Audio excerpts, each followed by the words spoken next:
உட்காருங்கப்பா. பரவாயில்ல, இருக்கட்டும் தாத்தா. உட்காருங்கப்பா. அண்ணே உட்காருங்க. கல்யாணி, அவங்களுக்கு போய் டீ எடுத்துட்டு வா. பாட்டி அதெல்லாம் வேணாம் பாட்டி, நாங்க இப்பதான் கடையில டீ குடிச்சிட்டு வந்தோம். நீங்க உட்காருங்க. தாத்தா நீங்க டீ குடிங்க. உங்ககிட்ட கொஞ்சம் பேசணும். பரவாயில்லப்பா, என்ன விஷயம் சொல்லு.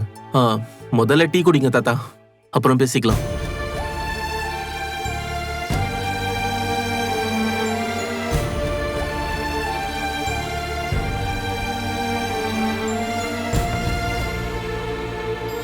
சொல்லுப்பா, என்ன விஷயம்? விஜய பார்த்து பேசணும் தாத்தா. விஜய் இங்க இல்லைன்னு தெரியும். ஆபீஸ்க்கு போயிருந்தோம், அவர் அங்கேயும் இல்லை. அப்புறம் ஸ்டாஃப் ஒருத்தர்கிட்ட விசாரிச்சோம். அவர் தான் விஜய் எங்கேயோ அவுட்டிங் போயிருக்கிறதா சொன்னாரு.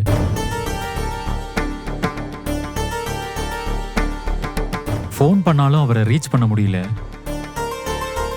எங்க தாத்தா போயிருக்காரு? எனக்கு தெரியாதுப்பா. என்ன தாத்தா இப்படி சொல்றீங்க? உங்களுக்கு தெரியாம எப்படி? அப்போ என்ன தெரிஞ்சுக்கிட்டே தான் இவரே தெரியலன்னு போய் சொல்றாரா? ஐயோ பாட்டி, நான் அந்த மாதிரி நினைச்சு கேட்கல. அப்புறம் நீ சொன்னத வேற எப்படி எடுத்துக்கிறதா? கல்யாணி, நீ இரு, நான் பேசிக்கிறேன். இல்லங்க, விஜய் எங்க போயிருக்கான்னு நமக்கு தெரியாது தானே நிஜம்.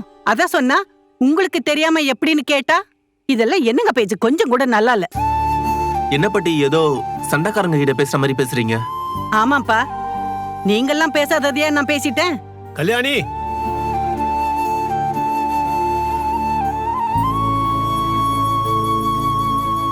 குமரா, விஜய் மனசு சரியில்லைன்னு சொல்லிட்டு எங்கேயோ கிளம்பி போனாப்பா. எங்க போறேன்னு கேட்டோம், அவனுக்கே தெரியாதுன்னு சொல்லிட்டு போனாப்பா. அவன் அப்படித்தான்ப்பா என்கிட்ட சொல்லிட்டு போனான். 4 நாள் கழிச்சு வந்துடுறேன்னு சொல்லிட்டு போனான். வந்துருவான்ப்பா. அது சரி, ஏதாவது முக்கியமான விஷயமா? என்ன விஷயமா அவனை பார்க்கணும்?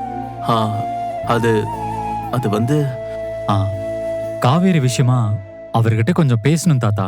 ஏய், இத பாருங்கப்பா, அவனை ஒரு 4 நாள் கூட நிம்மதியா இருக்க விட மாட்டீங்களா?